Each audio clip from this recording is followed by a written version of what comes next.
ബിസ്മില്ലാഹിർ റഹ്മാനിർ റഹീം. ഹബീബായ നബി തങ്ങൾ പഠിപ്പിച്ച ഒരു ദിവസം മദീനത്തെ പള്ളിയുടെ മിമ്പറിന്റെ പടവിൽ നിന്നുകൊണ്ട് പ്രോജ്വലമായ പ്രഭാഷണം. സ്വഹീഹുൽ ബുഖാരി, സ്വഹീഹ് മുസ്ലിം. അല്ലാഹുവിന്റെ ഹബീബ് അന്ന് പ്രസംഗിച്ച കാര്യം എന്താണെന്നറിയുമോ? സ്വദഖ കൊടുക്കുന്നതിന്റെ മഹത്വത്തെ കുറിച്ചാ. നല്ലോണം ജീവിക്കണം, ആളുകളുടെ ഇടയിൽ കൈ നീട്ടി ജീവിക്കാതെ. മാന്യമായ വർത്തമാനം, മാന്യമായ വേഷം, ഒരു അന്തസ്സുണ്ട്, അത് വിട്ട് താഴെ പോവല്ലേ. ഇല്ലാന്ന് 10 ആളുടെ മുന്നിൽ നമ്മൾ പറയുമ്പോ അള്ളാഹു ഇല്ലാന്ന് തന്നെ അങ്ങ് തീരുമാനിക്കാ. പടച്ച റബ്ബ് തന്ന അനുഗ്രഹത്തെ അള്ളാഹു തിരിച്ചു വാങ്ങുകയാ. യാചനയെ കുറിച്ചുമാണ് ആ സദസ്സിൽ നിന്ന് പ്രസംഗിച്ചത്. ഇങ്ങനെ 3 കാര്യങ്ങൾ പറഞ്ഞപ്പോൾ അള്ളാന്റെ ഹബീബ് പ്രഭാഷണം അവസാനിപ്പിക്കുകയാണ്. അൽയദുൽ ഉൽയാ ഖൈറും മിനൽ യദിസ് സുഫ്ലാ. എപ്പോഴും കൊടുക്കുന്ന കൈയായിരിക്കും മുകളിൽ, വാങ്ങുന്ന കൈയാ താഴെ. ഇല്ലായ്മയിൽ കൊടുക്കുമ്പോഴും കൊടുത്തതിനേക്കാളും ഖൈറ് ഈ കൈ ഇനി കൊടുക്കാൻ വേറെ വരാൻ അല്ലാഹു തൗഫീഖ് നൽകുമെന്ന് സയ്യിദുനാ റസൂലുള്ളാഹി. അങ്ങനെയല്ലേ ഈ കൊടുക്കലിന്റെ ചരിത്രം. ഇതുപോലെ കൊടുക്കാൻ, അങ്ങനെ ഒരു മനസ്സ്, ലക്ഷക്കണക്കിന് രൂപ സ്വതക്ക ചെയ്യാൻ, കോടിക്കണക്കിന് രൂപ സ്വതക്ക ചെയ്യാൻ. എനിക്കറിയാം ഒരു സുഹൃത്ത്, അദ്ദേഹത്തിന്റെ കൃത്യമായ കണക്ക് കൂട്ടലിൽ ഒരു മാസം അയാൾ 30 ലക്ഷം രൂപ സ്വതക്ക ചെയ്യുന്നു. അതിനുവേണ്ടി അദ്ദേഹം പരിശ്രമിക്കുകയാണ്. അങ്ങനെ ഒരു സഹോദരൻ എനിക്കറിയാം. എത്രയോ വർഷങ്ങളായി അദ്ദേഹം തന്റെ ബിസിനസിന്റെ സിംഹഭാഗം അതിനു വേണ്ടി മാറ്റിവെച്ചിരിക്കാം. എവിടെന്ന് കിട്ടുന്നു? ഇത് എങ്ങനെ കിട്ടുന്നു? അല്ലാഹുവിന്റെ ഹബീബിനോടുള്ള ഒരു മഹബത്ത് കൊണ്ടല്ലാതെ, റബ്ബെന്ന വിചാരം മനസ്സിൽ വരാതെ ഈ കൊടുക്കാനുള്ള മനസ്സെങ്ങനെ വരാം? ഹബീബായ നബി തങ്ങൾ ഹൃദയത്തിലേക്ക് ഇറങ്ങിക്കഴിഞ്ഞാൽ അവിടെയും നമുക്ക് മാതൃകയാ. മുകളിലെ കയ്യിലായിരിക്കും എപ്പോഴും ഖൈർ വരാ, താഴെ കയ്യിൽ ഖൈറില്ലെന്ന് സയ്യിദുനാ റസൂലുള്ളാഹി. അതുകൊണ്ട് കൊടുക്കാൻ ഇല്ലെങ്കിലും ഒന്ന് പുഞ്ചിരിച്ചാൽ മതി. ഇല്ലായ്മയെ മനസ്സിൽ കണ്ടുകൊണ്ട് അല്ലാഹുവേ എനിക്ക് ഉണ്ടായിരുന്നുവെങ്കിൽ ഇത്ര ഞാൻ കൊടുക്കുമായിരുന്നു എന്ന കണക്ക് മനസ്സിൽ വെച്ചുകൊണ്ടങ്ങ് പുഞ്ചിരിച്ചാൽ നീ കണക്ക് വെച്ചത് കൊടുത്തതിന് തുല്യമായ പ്രതിഫലം നിനക്കുണ്ടെന്ന് സയ്യിദുനാ റസൂലുള്ളാഹി. മഹാനായ അബൂദർ റളിയല്ലാഹു അൻഹുവിനെ ഒരിക്കൽ കണ്ടപ്പോൾ പുന്നാര നബി തങ്ങൾ അബൂദറിനോട് ചോദിച്ചല്ലോ, യാ അബൂദർ അതറാ കഥറത്തുൽ മാലി ഹുവൽ ഗിനാ. സമ്പന്നത എന്ന് പറഞ്ഞാൽ അബൂദറേ, നീ മനസ്സിലാക്കി വെച്ചിരിക്കുന്നത് ഒരുപാട് പണമുണ്ടായാലാണോ? ഒരുപാട് പണമുള്ള ആൾക്കാർ സമ്പന്നൻ എന്ന് പറയുന്നത് അങ്ങനെയാണ് അബൂദറേ നീ മനസ്സിലാക്കിയത്? അബൂദർ റളിയല്ലാഹു പറഞ്ഞു, നബിയേ, ഒരുപാട് പണമുള്ള ആൾക്കാർ സമ്പന്നൻ എന്ന് പറയാം. നബി തങ്ങൾ ചോദിച്ചാൽ തീരെ ഇല്ലാത്ത ആളുകളുണ്ട്, അവരെ ദരിദ്രർ എന്നാണോ മനസ്സിലാക്കിയത്? അതെ, അങ്ങനെയല്ല, അങ്ങനെയല്ല അബൂദറേ. സമ്പന്നത എന്ന് പറഞ്ഞ മനസ്സിന്റെ തൃപ്തിയാ. മനസ്സിന്റെ തൃപ്തി ഉള്ളത് കൊണ്ട് ഓണം പോലെ. ഓണം അതൊരു സമ്പന്നതയാണ്. അത് ഉള്ളത് കൊണ്ട് ഒരു രാജാവിന് എന്ത് കിട്ടിയിട്ടും തൃപ്തിയല്ല. അവസാനം ആ തൃപ്തി എങ്ങനെ ഉണ്ടാക്കാമെന്ന് അന്വേഷിച്ചപ്പോ ചിന്തകരായ കൊട്ടാരത്തിലെ പണ്ഡിത പ്രമുഖർ മുഴുവൻ പറഞ്ഞു, ഈ നാട്ടിൽ ഏറ്റവും സുഖമായി കിടന്നുറങ്ങുന്ന ഒരാളുണ്ട്. അയാളുടെ ഉടുപ്പ് വാങ്ങി ഒരു ദിവസം രാജാവ് ധരിച്ചാൽ രാജാവിന്റെ ഈ പ്രശ്നം മാറും. എന്തിനോടും ഒരു തൃപ്തി വന്നില്ല. രാജാവിന് വല്ലാത്ത വസ്വാസാണ്. അങ്ങനെ അന്വേഷിച്ചു. ഏറ്റവും സുഖമായി ഉറങ്ങുന്ന ഒരാളെ അന്വേഷിച്ചു. ആ തെരുവിൽ നേരത്തെ ഉറങ്ങാൻ കിടക്കുന്ന ഒരാളെ കണ്ടെത്തി. അയാൾ ആ നാട്ടിലെ ഏറ്റവും വലിയ യാചകനാണ്. അയാൾ രാജാവിന്റെ കൊട്ടാരത്തിൽ ഹാജരാക്കപ്പെട്ടു. അയാളുടെ ഉടുപ്പ് രാജാവ് വാങ്ങി ധരിച്ചാൽ രാജാവിന്റെ പ്രശ്നം മാറുന്ന കീറി തുന്നം പാടിയ മുഷഞ്ഞ വസ്ത്രം അയാൾ അഴിച്ച് രാജാവിന് കൊടുത്തു. അതിട്ടിട്ടും അയാൾ തൃപ്തിയോടുകൂടെ കിടന്നുറങ്ങുന്നതിനെ ചിന്തിച്ച രാജാവ് ആ നിമിഷം നന്നായി എന്ന ചരിത്രത്തിന്റെ ഗ്രന്ഥങ്ങളിലുണ്ട്. അത്രത്തോളം മനുഷ്യന്റെ തൃപ്തി ഒന്നിനോടും അങ്ങ് അടങ്ങുന്നില്ല. മനുഷ്യൻ എത്ര പ്രായമായാലും 2 കാര്യത്തിൽ അവന്റെ മനസ്സിൽ പ്രായമാവുന്നില്ലെന്ന് പുണ്യ നബി സല്ലല്ലാഹു അലൈഹി മുഹമ്മദ് സല്ലല്ലാഹു അലൈഹി വസല്ലം. ഒന്ന്, അവന്റെ ദീർഘായുസ്സിനെ കുറിച്ച്. 5 മിനിറ്റും കൂടി കിട്ടിയ അത്രയും നല്ലതാണ്. രണ്ട് പണത്തിനോടുള്ള ആർത്തി. ഇത് രണ്ടും മനുഷ്യന്റെ മനസ്സിന്റെ യൗവനം എന്ന് പരിശുദ്ധ റസൂൽ സല്ലല്ലാഹു അലൈഹി വസല്ലം എല്ലാ കാര്യങ്ങളിലും ആരോഗ്യപരമായ കാര്യങ്ങൾ നമ്മൾ ഒരുപാട് മാതൃകയാക്കേണ്ടതുണ്ട്. നിന്നാ വെള്ളം കുടിക്കാം. എത്ര വലിയ ദോശ അതുകൊണ്ട് ഉണ്ടാവാന്നറിയോ? ഇടത്തെ കൈ കൊണ്ടാ കുടിക്കാം. ഒട്ടകം കുടിക്കുന്ന പോലെ കുടിക്കില്ലെന്നാ പറഞ്ഞത്. മുറുക്കായി കുടിക്കണം. കാരണം എന്താ? കാർബൺ ഡൈ ഓക്സൈഡ് പുറത്തേക്ക് പോകണം. ഇത് ഹബീബിന്റെ ചര്യ. ആരോഗ്യരംഗം പാദുകങ്ങൾ ധരിച്ചുകൊണ്ട് ശൗചാലയത്തിൽ പോകണം. മലമൂത്ര വിസർജന നേരത്ത് നിങ്ങൾ ചെരുപ്പ് ധരിക്കണം. ബാക്ടീരിയയും ഫംഗസും രോഗാണുക്കളൊക്കെ നമ്മൾ ഇന്ന് പറയുന്ന ഭാഷയാ. പക്ഷേ അതിനെത്രയോ മുമ്പ് വിസർജനം നടക്കുന്ന സന്ദർഭത്തിൽ ശരീരത്തിന്റെ രോമകൂപങ്ങൾ വികസിക്കുന്ന നേരം രോഗാണുക്കൾ വ്യാപകമായി നിൽക്കുന്ന ഒരു സിറ്റുവേഷൻ ആണെങ്കിൽ ആ രോമകൂപങ്ങളിലൂടെ ശരീരത്തിന്റെ അകത്തേക്ക് അത് പ്രവേശിച്ചാൽ സാരമായ ആരോഗ്യ പ്രശ്നങ്ങൾ ഉണ്ടാവും. അതുകൊണ്ട് ഏറ്റവും വലിയ അപകടം നിറഞ്ഞു നിൽക്കുന്ന ഭാഗം നിങ്ങളുടെ ശിരസാണ്. തലമറയ്ക്കണം. അത് എന്റെ സുന്നത്ത് എന്ന് പുണ്യ നബി സല്ലല്ലാഹു അലൈഹി മുഹമ്മദ്. ശുദ്ധി വേണം, വൃത്തി വേണം. ശരീരത്തിൽ ഏറ്റവും കൂടുതൽ നമ്മൾ ഇടപഴകുന്ന ഒരു ഭാഗം, നമ്മൾ ഉപയോഗിക്കുന്ന ഭാഗം മുൻകയ്യ. മുഹമ്മദ് നബി സല്ലല്ലാഹു അലൈഹി വസല്ലം തങ്ങളുടെ സുന്നത്തെ ഇടപെടുന്നത് നോക്കിക്കോളൂ. ഒരു മനുഷ്യൻ നിസ്കാരമുള്ളവനാണോ 30 പ്രാവശ്യം ഈ മുൻകൈ ഏറ്റവും ചുരുങ്ങിയത് അവൻ ഒളു എടുക്കുന്ന നേരത്ത് കഴുകുന്നുണ്ട്. കൈ മുഴുവൻ മുട്ടുൾപ്പെടെ മുഴുവനായിട്ട് മുട്ടുൾപ്പെടെ കഴുകുക എന്നത് മുട്ടു മുതൽ താഴേക്ക് അത് ഒളുവിൽ ഉള്ള ആ ഫറളിന്റെ കൂടെ മുൻകൈ കൊണ്ട് കഴുകി തുടങ്ങുക എന്ന സുന്നത്ത് ഒരു 30 പ്രാവശ്യം 5 വഖത്ത് ഒളുവിലൂടെ ഒരു മനുഷ്യൻ ഏറ്റവും ചുരുങ്ങിയത് ഈ ഭാഗത്തെ കഴുകിക്കൊണ്ടിരിക്കാം. 20 പേശികളും 27 അസ്ഥികളുമുള്ള ശരീരത്തിന്റെ ഏറ്റവും വലിയ ആരോഗ്യത്തെ നിർണയിക്കുന്ന ഒരു ഭാഗം ഈ കൈയിന്റെ പിടി ഇങ്ങനെ ചുരുട്ടി പിടിച്ചാൽ ഇത് തുറക്കാൻ ആ ചുരുട്ടി പിടിച്ചവൻ തന്നെ വിചാരിക്കണം അത്രമാത്രം പേശികളും സന്ധികളും കൊണ്ട് സമ്പൽ സമൃദ്ധമായി നിൽക്കുന്ന ഈ ഭാഗത്ത് കൂടി ഒരു രോഗാണു ശരീരത്തിന്റെ അകത്തേക്ക് പ്രവേശിച്ചാൽ സാരമായ പ്രശ്നമാണ്, ആരോഗ്യ പ്രശ്നം. അതുകൊണ്ട് കൃത്യമായി നിങ്ങളുടെ നഖം വൃത്തിയാക്കണം. നിസ്കരിക്കാൻ നിൽക്കുമ്പോ അല്ലെങ്കിൽ ജനാബത്ത് കുളിക്കുമ്പോ വലിയ അശുദ്ധിയോടെ കുളിക്കാരന്റെ നഖത്തിന്റെ അടിയിൽ അഴുക്ക് പാടില്ല. എന്തുകൊണ്ട്? ആരോഗ്യ സംരക്ഷണം. മുഹമ്മദ് റസൂൽ സല്ലല്ലാഹു അലൈഹി മുഹമ്മദ് ഉറങ്ങി എഴുന്നേറ്റ് വരുന്ന ആൾക്ക് ആദ്യം സുന്നത്തായ 3-4 കാര്യങ്ങളുണ്ട്. അതിൽപ്പെട്ട ഒന്നാണ് ഉറങ്ങി എഴുന്നേറ്റ് വരുന്നവൻ ആദ്യം 2 മുൻകൈ കഴുകണം. നേരത്തെ പറഞ്ഞ നിസ്കാരത്തിന് വേണ്ടി ഒളുവിലൂടെ 30 പ്രാവശ്യം മുൻകൈ കഴുകലിന് പുറത്താണ് ഉറങ്ങി എഴുന്നേറ്റ് വരുന്നവന്റെ മുൻകൈ കഴുകൽ എന്ന് പറയുന്ന സുന്നത്ത് വരുന്നത്. ഭക്ഷണം കഴിക്കുന്നതിന്റെ മുമ്പും ശേഷവും കഴുകണം. ഭക്ഷണം കഴിക്കുന്നതിന് മുമ്പ് എങ്ങനെയാ കൈ കഴുകുക? ഇങ്ങനെ കഴുകല്ല, 2 കൈയും കഴുകണം. അതിനോടുകൂടെ തന്നെ വായും കുപ്പിളിക്കണം. ഉസ്താദേ, ഇടത്തെ കൈ കൊണ്ടല്ല ഞങ്ങൾ ഭക്ഷണം കഴിക്കാം. പക്ഷേ ആ അവസരത്തിൽ ഇടത്തെ കൈയും കൂട്ടി ഇടതും വലതും കൈകൾ ഒരുമിച്ച് കഴുകി വായിൽ വെള്ളം കുപ്പിളിച്ചിട്ട് വേണം, കുപ്പിളിച്ച് തുപ്പിക്കളഞ്ഞിട്ട് വേണം ഭക്ഷണം കഴിക്കാൻ ഒരാൾ അങ്ങോട്ട് പോവാം. മഹാനായ ഉസ്താദിന്റെ വീട്ടിൽ പോയവരുണ്ടാകും. അവിടെ ചെല്ലുമ്പോൾ നമുക്ക് തരുന്നത് പ്രധാനമായും ഈത്തപ്പഴമാണ്. ഈത്തപ്പഴം കഴിക്കാൻ നമുക്ക് തരുന്നതിന്റെ തൊട്ടു മുന്നേ ഒരു പാത്രത്തിൽ കാലിപാത്രത്തിൽ കുറച്ച് പച്ചവെള്ളം ഒഴിച്ചു തരും. നമ്മൾ ആദ്യമായിട്ട് എല്ലാവരും ഈത്തപ്പഴത്തിന്റെ കൂടെ സാധാരണ സംസം വെള്ളമാണല്ലോ. ഈ ചെരുവത്തിൽ ഈ സംസം വെള്ളം തരുന്ന ആദ്യമായിട്ടാ. സാധാരണ സംസം വെള്ളം ഇത്ര ഒരു ഗ്ലാസറ കൊടുക്കുക. എന്റെ കൂടെ എന്നാൾ ഒരാൾ അത് വലിയ ചെരുവത്തിലാണ് വെള്ളം വെച്ചത്. മുപ്പര് ഓർത്ത് ഇത്രയും സംസം വെള്ളം ഞാൻ എപ്പോഴും കുടിച്ചു തീർക്കാം. ഇതെന്താ ഞാൻ പറയുന്നത്? കൈ കഴുകാൻ. അത് കൈ കഴുകാൻ, വായ തുടയ്ക്കാൻ, ചുണ്ട് തുടയ്ക്കാൻ, വായു കുപ്പിളിക്കാം.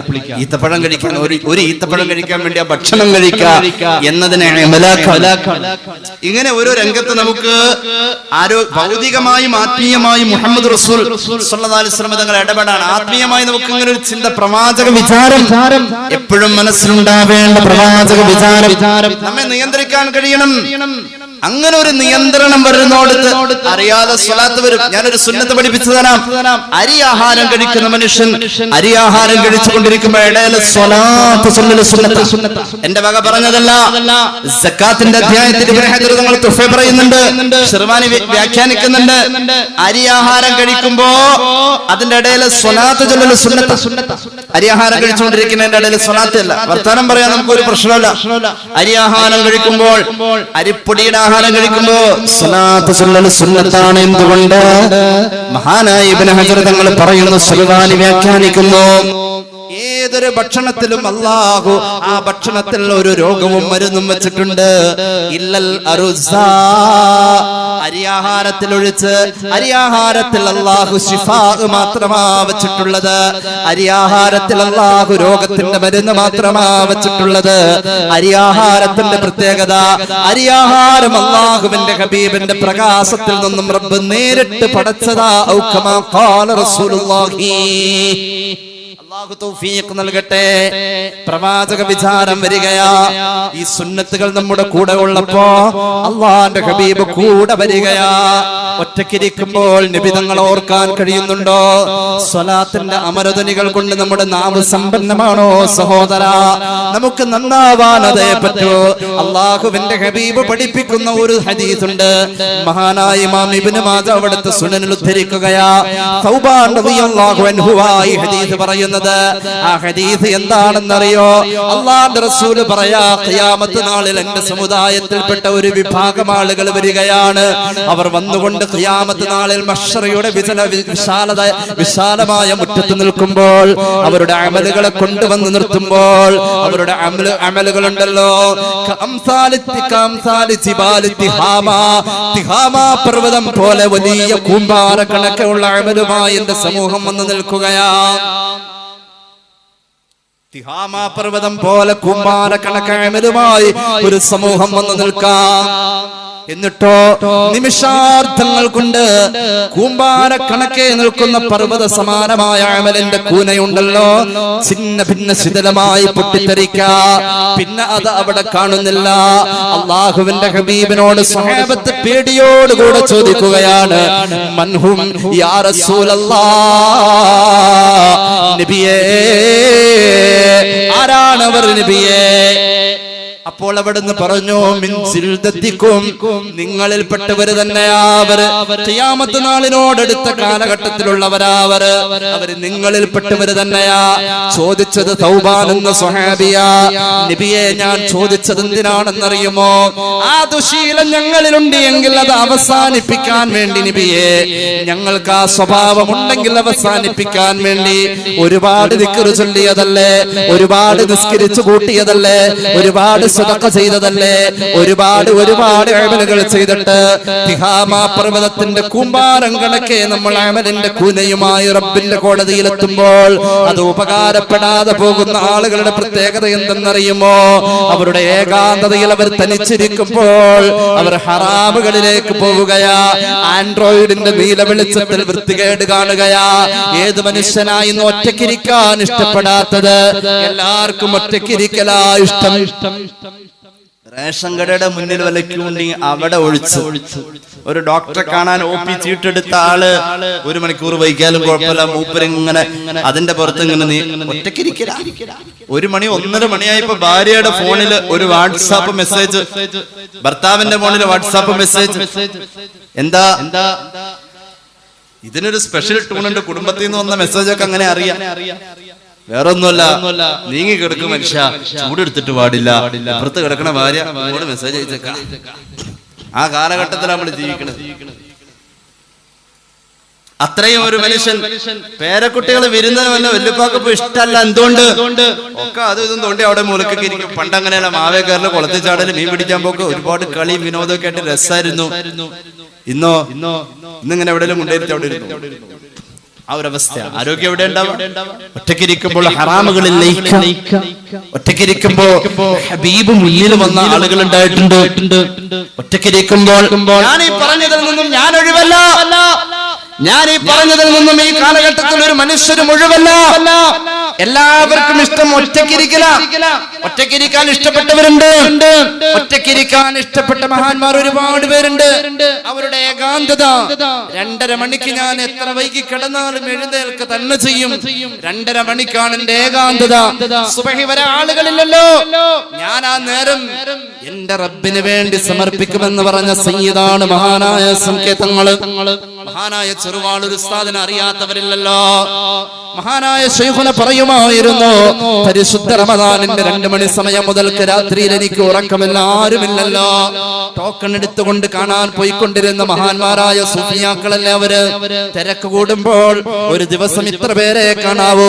ആരോഗ്യത്തെ പരിഗണിച്ചുകൊണ്ട് അവർക്ക് അത്ര നേരമേ ആളുകളെ നോക്കാൻ പറ്റൂ. ഒരുപാട് നീറുന്ന പ്രശ്നങ്ങൾക്ക് പരിഹാരം പറയാനിരുന്ന മഹാന്മാരൊക്കെ പകലന്തിയോളം എന്റെ പ്രിയമുള്ളവരെ സമൂഹത്തിന് വേണ്ടി സമുദായത്തിന് വേണ്ടി ഓടി നടന്നിട്ട് മഹാനായ ആറ്റപ്പൂ തങ്ങൾ സയ്യിദ് ഹൈദർ അലി ശിഹാബ് തങ്ങളെ കാണാൻ വേണ്ടി ഒരാൾ അദ്ദേഹത്തെ ഒറ്റക്ക് കാണാൻ ചെല്ലണമെങ്കിൽ പണക്കാട്ട പള്ളിയിലെ രാത്രി 3 മണിക്ക് ചെന്നാൽ കാണുമെന്ന് പറയാറുണ്ടല്ലോ. ഏകാന്തത അല്ലാഹുവിന് വേണ്ടി മാറ്റിവെച്ച ഒരുപാട് മഹാന്മാരുണ്ട്. തൻഹായി കെ സബ് ദിൻ തൻഹായി കെ സബ് രാത്തെ അബ് ഹോനെ ലഗേ ഉൻസേ ഖൽവത്ത് മേ മുലാഖാത്തെ. അല്ലാഹുവിന്റെ ഹബീബിനെ പ്രണയിച്ച് മദീനയിലേക്ക് മനസ്സ് കൊടുത്തൊരു മനുഷ്യനുണ്ടായിരുന്നു. 921 ഒക്ടോബർ മാസം 21-ാം തീയതി കറാച്ചിയിലെ ബ്രിട്ടീഷ് മജിസ്ട്രേറ്റ് കോടതിയിലേക്ക് മഹാനായ മൗലാന മുഹമ്മദ് അലി ജൗഹറിനെ കയറ്റി നിർത്തുമ്പോ കോടതിയുടെ 4 കെട്ട് കാണുമ്പോൾ നീതിപീഠത്തിലിരിക്കുന്ന ന്യായാധിപനെ കാണുമ്പോ മൗലാന മുഹമ്മദ് അലി ജൗഹർ വിളിച്ചു പറയുകയാ, മനസ്സ് പോയത് മദീനയിലേക്കാ, മനസ്സ് പോയത് ഹബീബിലേക്കാ. കോടതിയും 4 കെട്ടും ന്യായാധിപനും നീതിപീഠവും എല്ലാം കാണുമ്പോൾ അന്യായമായ ഒരു കാര്യത്തിന് വേണ്ടി വിചാരണ പോലുമില്ലാതെ എന്നെ ക്രൂശിക്കുന്ന ഈ പ്രവണതയിൽ എന്റെ മദീനയുടെ കോടതിയായിരുന്നുവെങ്കിൽ, വ്യഭിചരിച്ചു വന്ന് കുറ്റസമ്മതം നടത്തിയ മാഴീസിന് പോലും നീതിയുടെ പഴുത് തേടിയ പ്രവാചക പുങ്കവരുടെ കോടതിയാണ് എങ്കിൽ, മഖ്സൂമിയ തറവാട്ടിലെ പെൺകുട്ടി കട്ടപ്പോൾ എന്റെ പൊന്നുമോള് ഫാത്തിമ കട്ടാലും കൈവെട്ടുമെന്ന് പറഞ്ഞ ന്യായാധിപന്റെ കോടതിയായിരുന്നുവെങ്കിൽ, മൗലാന മുഹമ്മദ് അലി ജൗഹറിന്റെ മനസ്സങ്ങ് മദീനയിലേക്ക് പോയപ്പോ 921 ഒക്ടോബർ മാസം 21-ാം തീയതി കറാച്ചിയിലെ ബ്രിട്ടീഷ് മജിസ്ട്രേറ്റ് കോടതിയുടെ 4 കെട്ടുകളെ മുഖരിതമാക്കിയിട്ട് മഹാനായ മൗലാന മുഹമ്മദ് അലി ജൗഹർ വിളിച്ചു പറയാൻ തുടങ്ങി, മുഹമ്മദ് മുസ്തഫ സല്ലല്ലാഹു അലൈഹി വസല്ലമ തങ്ങളുടെ പേര് പറയാൻ തുടങ്ങി. പരിസരം മറന്നു. അങ്ങനെ ഉണ്ടല്ലോ, എത്ര ദേശം പിടിച്ചിരുന്നാലും എത്ര ബോറടിച്ചിരുന്നാലും ചിലപ്പോഴൊക്കെ നമ്മൾ പരിസരം മറക്കാറുണ്ട്. ഒരു പാട്ട്, നല്ല പാട്ടങ്ങ് കേട്ടാൽ പാട്ട് കേട്ട താളോടും. നമ്മൾ പാട്ട് പാടാൻ പറഞ്ഞിട്ടില്ല, പാട്ട് കേൾപ്പിക്കണമെന്ന് പറഞ്ഞില്ല, എന്നാലും നല്ല പാട്ട് താളോടും. മനസ്സിങ്ങനെ പോവാ. പരിസരം കാണുമ്പോ മദീന, അങ്ങനെ ഒരു ചിന്ത. ബ്രിട്ടീഷ് കോടതിയിൽ ജഡ്ജ് പറഞ്ഞു, ഈ പേര് ഇവിടെ പറയാൻ പാടില്ല. പെട്ടെന്ന് തിരിച്ചു കിട്ടിയ ഒരു പരിസരബോധം, എന്റെ നബിയുടെ പേര് പറയാൻ പാടില്ല. എവിടെയും പറയും ഞാൻ ഈ പറഞ്ഞ പോലെ തന്നെ പറയും, എവിടെയും പറയും മുഹമ്മദ് മുസ്തഫ സല്ലല്ലാഹു അലാ മുഹമ്മദ് സല്ലല്ലാഹു അലൈഹി വസല്ലം. ആ മഹാനായ മൗലാന മുഹമ്മദ് അലി ജൗഹർ പറഞ്ഞതാ, തൻഹായി കെ സബ് ദിൻ തൻഹായി കെ സബ് രാത്തെ അബ് ഹോനെ ലഗേ ഉൻസേ ഖൽവത്ത് മേ മുലാഖാത്തെ. ഞാൻ ഒറ്റയ്ക്കിരിക്കുമ്പോ എന്റെ മുന്നിൽ അവിടുത്തെ വരാറുണ്ട്.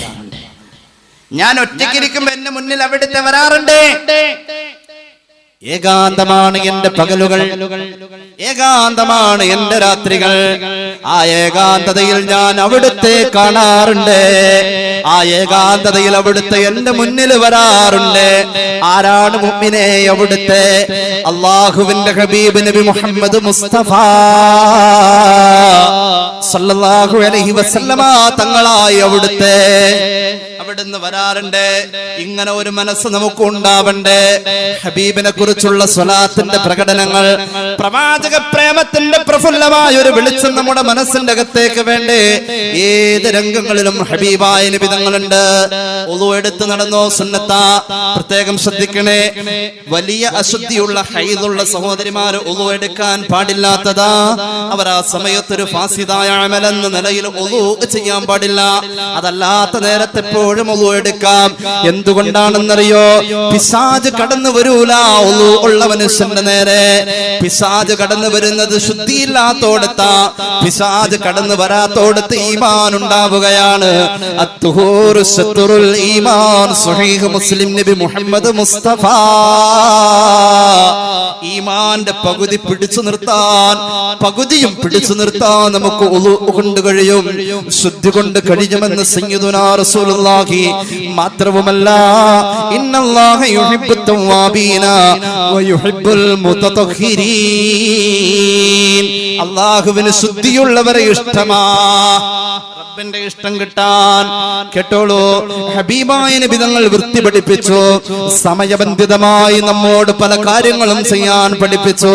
അൽ ഫിത്രത്തു ഖംസുൻ അൽ ഖിതാൻ വൽ ഇസ്തിഹദാദ് വനതുൽ ഇബ്ത് വനതുൽ ഇബ്തി വതഖലീമുൽ അൾഫാരി വഖസ്സു ശാരിബി. സയ്യിദുനാ റസൂലുള്ളാഹി സ്വഹീഹുൽ ബുഖാരി സ്വഹീഹ് മുസ്ലിം. കേട്ടോളൂ, 5 കാര്യങ്ങൾ സുന്നത്താം. നബിയുടെ ജീവിതമാണ് സല്ലല്ലാഹു അലൈഹി വസല്ലം. 5 കാര്യം സുന്നത്താണ്. ആർക്കത് സുന്നത്തായിട്ട് തോന്നിയേക്കണം? 5 കാര്യം. അതിൽ ഒരെണ്ണം മാത്രം നമ്മൾ സുന്നത്തെന്ന് പറയാറുള്ളൂ, ബാക്കി 4 സുന്നത്താണ് തോന്നിയിട്ടില്ല. ആ ഒന്നാമത്തെ കാര്യം സുന്നത്ത് തന്നെയാണ്. ഏത് സുന്നത്ത്? മറ്റേ സുന്നത്തുണ്ടല്ലോ, അവസാനം കൊണ്ടുവന്നിട്ടുള്ള സുന്നത്ത്, അത് തന്നെയാ. അതിനെത്ര പ്രാധാന്യം കൊടുക്കുന്നു അതുപോലെ തന്നെ പ്രാധാന്യം. അത് നിർബന്ധമാണല്ലോ, അത് പ്രായവൃത്തിക്ക് മുമ്പ് സുന്നത്താണ്. രണ്ടാമത്തേത് അത് അമ്പിയാക്കൾ ചെയ്തു പോകുന്നത്. രണ്ടാമത്തേത് ഗുഹ്യരോമം നീക്കം ചെയ്യാം. മാക്സിമം 40 ദിവസം വൃത്തി പഠിപ്പിക്കുക, ശുദ്ധി പഠിപ്പിക്കുക വ്യക്തി ജീവിതത്തിൽ. മുഹമ്മദ് റസൂൽ സ്വല്ലല്ലാഹു അലൈഹി മുഹമ്മദ് സ്വല്ലല്ലാഹു അലൈഹി വസല്ലം. മൂന്നാമത്തേത് കക്ഷരോമം പഠിക്കും. ആണിനും പെണ്ണിനും 40 ദിവസത്തിനപ്പുറത്തേക്ക് പോകാൻ പാടില്ല. നാലാമത്തേത് ആഴ്ചയിൽ ഒരിക്കൽ നഖം മുറിക്കണം. വലത് കൈയിന്റെ ചൂണ്ടുവിരലിൽ നിന്ന് തുടങ്ങി ചെറുവിരലിൽ അവസാനിച്ചിട്ട് പിന്നെ വലത് കൈയിന്റെ തള്ളവിരൽ, ഇടത് കൈയിന്റെ ചെറുവിരലിൽ തുടങ്ങി തള്ളവിരൽ വരെ ഡയറക്റ്റ്. വലത്തെ കാലിന്റെ ചെറുവിരൽ മുതൽ ഇടത്തെ കാലിന്റെ ചെറുവിരൽ വരെ ആഴ്ചയിൽ ഒരിക്കൽ നഖം വെട്ടൽ സുന്നത്താണ്. അതും സുന്നത്താ. ആഴ്ചയിൽ ചെയ്യാൻ വലിയ കൂലിയാ. ഞാൻ നേരത്തെ പറഞ്ഞു, സലാകർമ്മം ചെയ്യുന്നതിനെ ഒരു സുന്നത്തെന്ന് പരിഗണിക്കുന്ന അതേ പരിഗണന തന്നെ ഇതിനൊക്കെ. മീശ ചുണ്ടിന്റെ ചൂപ്പിന്റെ മുകളിൽ വെച്ചിട്ട് വെട്ടി നിർത്തണം. ചുണ്ടിന്റെ ചോപ്പ് കാണാൻ പാടില്ലാത്ത രീതിയിൽ ചിലരിങ്ങനെ ഇറക്കി അങ്ങോട്ട് ചുണ്ടിന് താഴേക്ക് ഇറക്കും. കട്ടമീശ അത് പാടില്ല. ചുണ്ടിന്റെ മുകളിലാ മുഹമ്മദ് റസൂൽ സ്വല്ലല്ലാഹു അലൈഹി വസല്ലം തങ്ങൾ മീശ വെച്ചതും വെക്കാൻ പറഞ്ഞതും. ഈ ചുണ്ടിന്റെ താഴത്തേക്കൊക്കെ ഇറങ്ങി നിന്നതിന് എന്ത് രസമുണ്ടാവും അല്ലേ? അതല്ല ഗോതമ്പിന്റെ പായസമൊക്കെ കുടിച്ചു കഴിഞ്ഞാൽ അവിടെ അപ്പോ അതൊക്കെ ചുണ്ടിന്റെ ചോപ്പ് കാണത്തക്ക രീതിയിൽ വെട്ടി നിർത്താൻ സുന്നത്താണ്. സ്വല്ലല്ലാഹു അലൈഹി മുഹമ്മദ്. ആരോഗ്യരംഗം. യാത്ര കഴിഞ്ഞു വരുമ്പോ അകലേന്ന് വിവരം കൊടുക്കും വീട്ടിലുള്ള സ്ത്രീകളോട്, ഒരുങ്ങിക്കോ എന്ന് പറയാൻ സുന്നത്ത. എസംബരത്ത് വരുമ്പോഴല്ല ഫോൺ ചെയ്യേണ്ടത്. തൃശ്ശൂരിൽ നിന്നാ വരുന്നെങ്കിൽ ഇരിങ്ങാലക്കുട കഴിയുമ്പോ വിളിക്കണം, ഞാൻ എത്താനായിട്ടോ. നേരത്തെ വിവരം കൊടുക്കണമെന്ന്, ഞാൻ ഇന്ന സ്ഥലത്തെത്തി. അവർക്കൊന്ന് ഒരുങ്ങാൻ സുന്നത്ത. മുഹമ്മദ് റസൂൽ സ്വല്ലല്ലാഹു അലൈഹി മുഹമ്മദ് സ്വല്ലല്ലാഹു അലൈഹി വസല്ലം. മഹാനായ അനസ് തങ്ങൾ പറയാം, وقت لنا في قص الشارب وتقليم الأظفار ونطف الإبط وحلق العانة ألا نترك أكثر من 40 ليلة. ഹബീബ് പഠിപ്പിച്ചുള്ള സ്വഹീഹ് മുസ്ലിം 40 ദിവസം വിട്ടുപോവാൻ പാടില്ല. നേരത്തെ പറഞ്ഞ രോമങ്ങൾ നീക്കാൻ, ശരീരത്തിന്റെ വൃത്തികേടാവുന്ന ഭാഗങ്ങൾ വൃത്തിയാക്കാൻ 40 വിട്ടുപോവാൻ പാടില്ല. നബി മുഹമ്മദ് മുസ്തഫ എല്ലായിടത്തും ഇടപെടുകയാ. കായിക രംഗത്തുണ്ട്, എല്ലാ കലാരംഗത്തിന്റെ എല്ലാ രംഗത്തുമുണ്ട്. കായിക രംഗത്ത് ഇത്രയധികം പറഞ്ഞു തന്നതാരാ? നീന്തൽ പഠിപ്പിക്കണം സയ്യിദുനാ റസൂലുള്ളാഹി. കുതിരസവാരി പഠിപ്പിക്കണം സയ്യിദുനാ റസൂലുള്ളാഹി. അമ്പെയ്ത്ത് പഠിപ്പിക്കണം സയ്യിദുനാ റസൂലുള്ളാഹി. എത്ര പൈസ കൊടുത്തിട്ടായിരുന്നു ഷൂട്ടിംഗ് പഠിക്കാം, ഉന്നം പഠിക്കാൻ മക്കളെ വിടുന്നുണ്ട്. ഉന്നം പഠിക്കണം. ഉന്നം നല്ലതിന് പറയാ. അല്ലേ? ഓ, നിങ്ങളുടെ ഇരിപ്പ് കണ്ടുകഴിഞ്ഞിട്ടുണ്ടെങ്കിൽ മഴ നനഞ്ഞ ആകെ കുതിർന്നിരിക്കണ പോലെ. ഉന്നം എന്നല്ലേ പറയാ? കേട്ടില്ല? അതെ, ഉന്നം പഠിക്കണം, മക്കളെ പഠിപ്പിക്കണം. റളിയല്ലാഹുവിന്റെ കാലഘട്ടത്തിൽ നിർബന്ധമായിരുന്നു. ഇത് റസൂലുള്ളാഹിയുടെ സുന്നത്താണ് സ്വല്ലല്ലാഹു അലൈഹി വസല്ലം. ഇവിടെ ഇടപെടാത്തത് ഹബീബായ നബി തങ്ങൾ പഠിപ്പിച്ചു. ഹബീബായ നബി തങ്ങൾ പഠിപ്പിച്ച ഇമാം ശൗക്കാനിയുടെ അൽ ഫവായിദുൽ മജ്മൂഅ ഖാല റസൂലുള്ളാഹി, ഒന്നുകൂടി ഖാല റസൂലുള്ളാഹി അല്ലിമൂ ബനീകുമുസ് സിബാഹ, മക്കളെ നീന്താൻ പഠിപ്പിക്കണേ, മക്കളെ നീന്തൽ പഠിപ്പിക്കണേ. സയ്യിദുനാ റസൂലുള്ളാഹി വറമ്യ, ഉന്നം പഠിപ്പിക്കണേ, അമ്പെയ്ത്ത് പഠിപ്പിക്കണേ. നീ കേട്ടോളൂ, വല നിഅമലഹുൽ മുഅ്മിനത്തി, ഒരു പെണ്ണിന്റെ വിനോദം ഏതാണെന്നറിയുമോ? ഏറ്റവും നല്ല വിനോദം മഗ്സിലുഹാ, നെയ്തുണ്ടാക്കുന്ന പണി പെണ്ണ് ചെയ്യലാ അവൾക്ക് ഏറ്റവും നല്ല വിനോദമെന്ന് സയ്യിദുനാ റസൂലുള്ളാഹി. കുട്ട നെയ്യാനും പനമ്പ് നെയ്യാനും സ്ത്രീകളുണ്ടായിരുന്നു. അറ്റ്ലീസ്റ്റ് ചൂല് പോലും മെടഞ്ഞുണ്ടാക്കാൻ ഒരു കാലഘട്ടത്തിൽ പെണ്ണുങ്ങൾ ഉണ്ടായിരുന്നു. പെണ്ണുങ്ങൾ ചൂലുണ്ടാക്കാൻ എവിടെയുള്ള കുറവാ. അതിങ്ങനെ കിട്ടൂലോ, നമുക്ക് വാങ്ങാൻ കിട്ടും. അല്ലേ? ആ, എല്ലാം കിട്ടും. ലോകത്ത് ഏറ്റവും കൂടുതൽ വിറ്റഴിക്കപ്പെടുന്ന ഒരു സാധനമാണ് ചൂല്. ഒരു പെണ്ണ് ഉണ്ടാക്കുക എന്നത് വലിയ സുന്നത്താ. ഹബീബായ നബി തങ്ങൾ പറഞ്ഞൊരു പെണ്ണിന്റെ വിനോദമായിരിക്കണം നെയ്ത്ത് പണി, സ്റ്റിച്ചിങ്, തയ്യല്. പഴയ കാലത്ത് ഒരു കല്യാണം നടത്താൻ പെണ്ണിന്റെ യോഗ്യത ചോദിക്കും. MSc ഒന്നും പറയാനില്ല. എന്തെങ്കിലും ഓത്തും വൈത്തൊക്കെ ഉണ്ടാവും. ഹത്തം തീർത്തിട്ടുണ്ട്, 30 ദിവസം പഠിച്ചിട്ടുണ്ട്, പിന്നെന്താ പഠിച്ചാണ്? തയ്യലും അറിയാം. ചിലപ്പോ അതിന്റെ കൂടെ എക്സ്ട്രാ ടൈപ്പ് റൈറ്റിംഗും അറിയാം. തയ്യൽ മിഷൻ. ഐഷ റളിയല്ലാഹു അൻഹയോട് ഹബീബായ നബി തങ്ങൾ പറഞ്ഞല്ലോ, ഐഷ ബീവിയോട് ഹബീബായ നബി തങ്ങൾ പറഞ്ഞു, ഐഷ, നീ എന്റെ കൂടെ സ്വർഗത്തിൽ വരാൻ ആഗ്രഹിക്കുന്നു. ഇമാം തുർമുദിയുടെ ജാമിഉൽ ഹദീസ്. ഐഷ, എന്റെ കൂടെ നീ സ്വർഗത്തിലേക്ക് വരാൻ ആഗ്രഹിക്കുന്നു. ഐഷ, നബിയെ വരാൻ ആഗ്രഹിക്കുന്നു. നീ ഒരു വലിയ ധനാഠ്യന്റെ ഭാര്യയെ പോലെ കിബറത്തിയാവാതിരിക്കലാണ് വേണ്ടത്. വലാ തസ്തഖ്ലിഖി തൗബാ ഹത്താ തുനഖിഹി, ഒരു വസ്ത്രവും ഒരു സ്റ്റിച്ച് പൊട്ടിയതിന്റെ പേരിൽ പഴഞ്ചനാണെന്ന് പറഞ്ഞ് വലിച്ചെറിയാതെ, അതിനെ തുന്നി ഉപയോഗിക്കാതെ എന്റെ കൂടെ നിനക്ക് സ്വർഗമില്ല ഐഷ. സയ്യിദുനാ റസൂലുള്ളാഹി. എത്ര ഗൗരവമുള്ള കാര്യ. പ്രോഗ്രസ് കാർഡിൽ ഒപ്പുവെക്കാൻ പോയപ്പോ അന്ന് ഇട്ട ചുമന്ന ചുരിദാർ പിന്നെ ഇടൂല. കണ്ട എളുപ്പം പറഞ്ഞ ഒക്കെ കർത്താണി. അല്ലല്ല എന്റെ സഹോദരങ്ങളെ, നമ്മള് വല്ലാതെ മുകളിലേക്ക് കയറിയിരിക്കട്ടെ. ഇതിനാ പരിഷ്കാരം എന്ന് പറയാം.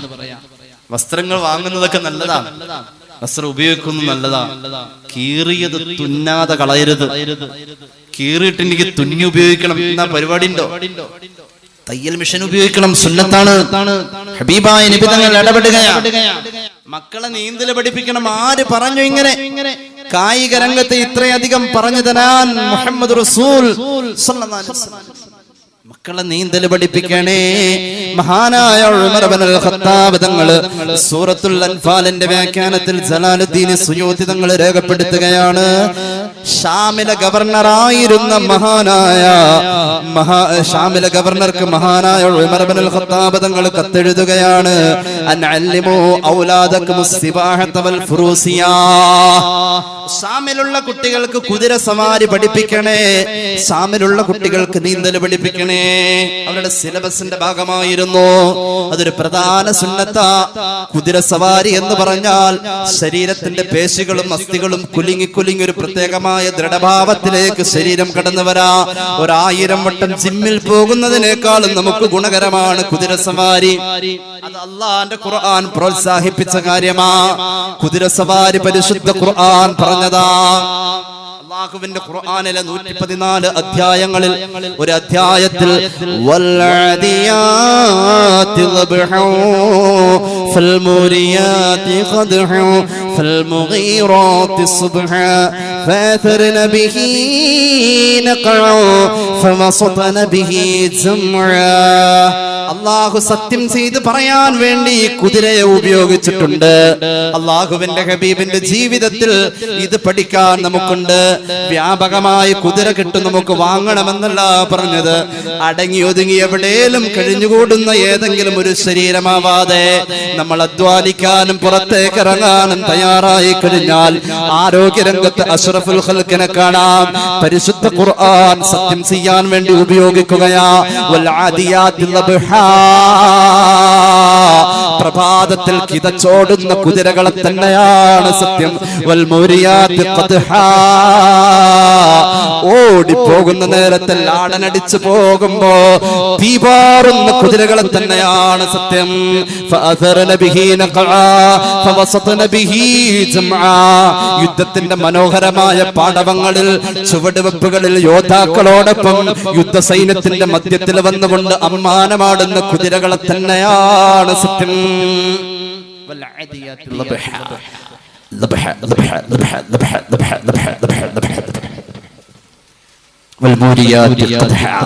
കിതച്ചോടുന്ന കുതിര,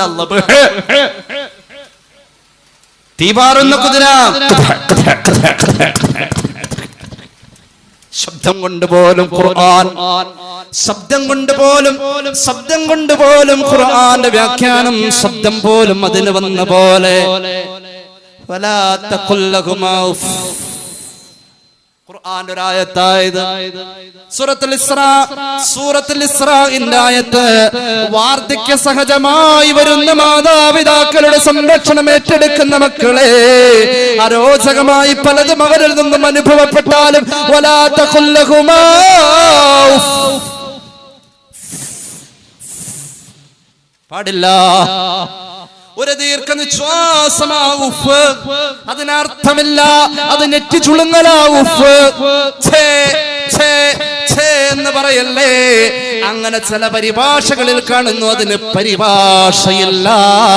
ശബ്ദം കൊണ്ട് ഖുർആൻ പറഞ്ഞ ഒരു പ്രയോഗമാവും. നിന്റെ ദീർഘനിശ്വാസം പുറത്തേക്ക് വിട്ടതുപോലും ഒരു അമർഷത്തിന്റെ ഭാഷയുണ്ട് എങ്കിൽ അപരാധമെന്ന് പരിശുദ്ധ ഖുർആൻ. ശബ്ദം കൊണ്ട് അർത്ഥം കൊടുത്ത ഖുർആൻ കുതിരകളെ പറയാൻ ശബ്ദം കൊണ്ട് അർത്ഥം പറഞ്ഞ പോലെ.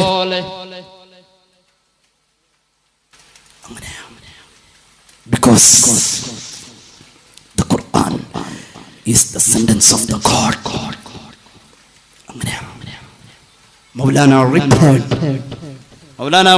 മൗലാന അബുൽ കലാം ആസാദ് നെഹ്റുവിനോട് പറഞ്ഞതാ. നെഹ്റു പോലും അമ്പരന്ന് പോയി.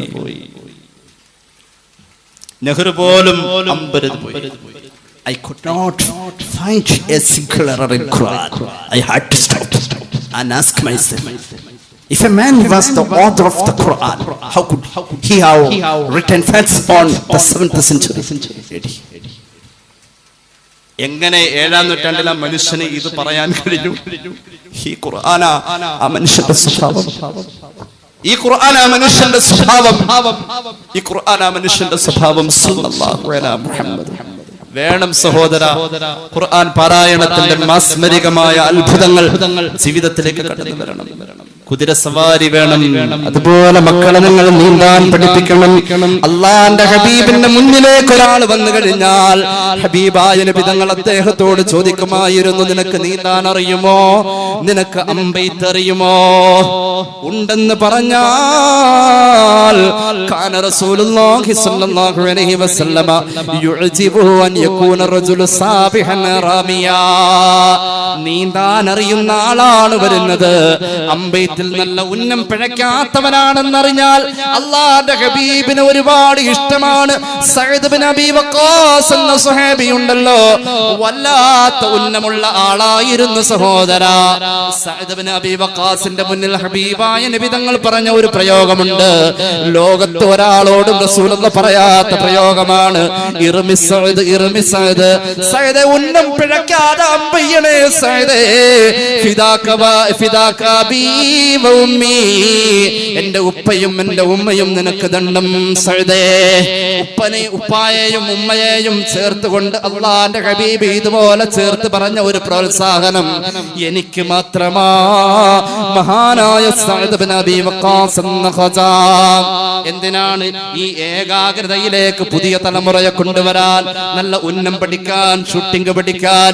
പഴയ കാലത്തൊക്കെ ഒരു വിനോദം എന്നാൽ അതിൽ ചെറിയ ചെറിയ അസ്വസ്ഥതകളൊക്കെ തോന്നിയിരുന്നു. മാവില് കല്ലെറിയാം, അല്ലെങ്കിൽ കല്ലെറിയ എന്നിട്ട് നമ്മുടെ മക്കൾക്ക് കല്ലെറിയ അറിയോ? എറിഞ്ഞു പഠിപ്പിക്കണം എന്നല്ലേ. അതൊക്കെ ശരീരത്തിന്റെ ആരോഗ്യ. അങ്ങനെയുണ്ട്. ഇവിടെ കൊണ്ടുവന്ന് എനിക്കറിയില്ല. ഈ കുളവും തോടും പുഴയൊക്കെ അടുത്തുള്ളടത്ത് ഇങ്ങനെ അമ്പ് കൊടക്കമ്പിയൊക്കെ വെച്ചിട്ട് അമ്പ് ഉണ്ടാക്കിയിട്ട് ഈ കരിമീനൊക്കെ പിടിക്കുക, അമ്പ് ചെയ്ത് പിടിക്കുന്ന മീൻ പിടിക്കുന്ന ഇവിടെ തോടും വെള്ളമൊക്കെ ഉള്ളതുണ്ടോ? അമ്പ് ചെയ്ത് മീൻ പിടിക്കാം, ചക്ക പറിക്കാം, ചക്ക ആരപ്പതിന്റെ മുകളിലേക്ക്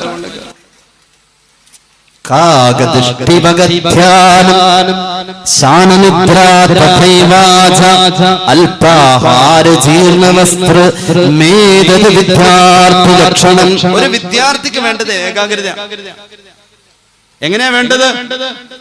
കാക്കയുടെ പരിസര നോട്ടം എല്ലാം നിരീക്ഷിക്കാൻ കഴിയണം, ഒബ്സർവ് ചെയ്യാൻ കഴിയണം. നായക്ക് ഉറക്കത്തിലുള്ള ശ്രദ്ധ, ഏകാഗ്രത, ശ്രദ്ധ. പെട്ടെന്ന് എണീക്കണം. ഉറങ്ങിയ ഒരു വിദ്യാർത്ഥിക്ക് വേണ്ടത് അവന്റെ ബുദ്ധിയുടെ പരിപൂർണ വളർച്ചയാ പറഞ്ഞത്. കൊക്കിന്റെ ഏകാഗ്രത എന്തൊരു ഏകാഗ്രതയാണ്! കൊക്ക് പാട വരമ്പത്തിരിക്കുമ്പോൾ അല്പാഹാര ജീർണ വസ്തു. വിദ്യാർത്ഥിയുടെ വയറ് നിറയാൻ പാടില്ല. പിന്നെ വലിയ ഭംഗിയുള്ള വസ്ത്ര ലോകത്തേക്ക് പോകാനും പാടില്ല വിദ്യാർത്ഥി. വയറ് നിറയാൻ പാടില്ല. എന്റെ പൊന്നുസ്താദെ വാക്കൊക്കെ അഡ്ജസ്റ്റ് ചെയ്യാൻ പറ്റില്ല. കൊച്ചു വയറ് നിറയണില്ല, ചോറ് തിന്നണില്ല എന്നുള്ളത് ദ്വാരക്കാനാണ് സാധാരണ വയതിന്റെ സദസ്സിലെ സഹോദരിമാര് തരാം. കൊച്ചു ചോറ് തിന്നണില്ല, അതങ്ങനെ നിറച്ചു കൊടുക്കലാണ് ഉമ്മയുടെ പണി. ഉമ്മയുടെ ഡ്യൂട്ടി അതാണ്. വിദ്യാർത്ഥിയാണെങ്കിൽ കുറച്ച് ക്ഷീണിക്കണം. വിദ്യാർത്ഥികളുടെ അധ്വാനം. ഇപ്പൊ ഈ അടുത്ത ദിവസം ഇമ്പോസിഷൻ എഴുതാൻ ഒരു മിഷൻ കണ്ടുപിടിച്ചിട്ടുണ്ട്. 11,000 രൂപയുടെ അതിന്റെ വില. നോക്കിക്കോ, എല്ലാ വീട്ടിലും മേടിക്കും. കണ്ടില്ല, നമ്മുടെ അതേ കൈപ്പടയിൽ തന്നെ ഇമ്പോസിഷൻ എഴുതി തരും ഒരു മിഷൻ. എന്റെ വാപ്പായൊക്കെ രക്ഷപ്പെട്ടല്ലേ, ഞാൻ മേടിപ്പിച്ചതെന്ന്. ഇപ്പോഴല്ലേ ഇറങ്ങി. നോട്ട്സ് ഒക്കെ എഴുതാൻ മിഷൻ വന്നു. ഒരു പണിയെടുക്കൂല, അതാണ് ഇന്നത്തെ പണി. ഒരു പണിയെടുക്കൂല, അതാണ് ഇന്നത്തെ പണി. എന്നിട്ട് സുബൈ കഴിഞ്ഞിട്ട് ഇങ്ങനെ നടക്കും. എവിടുന്ന്? ബ്രാലത്തുനിന്ന് അസംബരത്തേക്ക് നടക്കും. എന്നിട്ട് ഇങ്ങോട്ട് നടക്കും. അന്നേരം മിണ്ടൂല. അസ്സലാമു അലൈക്കും പോവാ. എന്നിട്ട് 10-10:30 ആകുമ്പോ കൊടുങ്ങല്ലൂർ പോയിട്ട് വന്നിട്ട് അവിടുന്ന് ഓട്ടോറിക്ഷ വിളിച്ച് ഇങ്ങോട്ട് വരും. അപ്പൊ ഇപ്പൊ ഈ സുബൈയിട്ട് നടക്കുന്നത് നല്ലതാണ്. അള്ളാഹുവിന്റെ ഹബീബ് പറഞ്ഞത് കായികമായി കഴിഞ്ഞതൊന്നും മറന്നു പോകാൻ പാടില്ല. അമ്പെയ്ത്ത് പഠിച്ചിട്ടത് മറന്നാൽ അത് തെറ്റാണെന്ന് മുഹമ്മദ് റസൂൽ സ്വല്ലല്ലാഹു അലൈഹി വസല്ലം. പലതും വിനോദങ്ങളാ.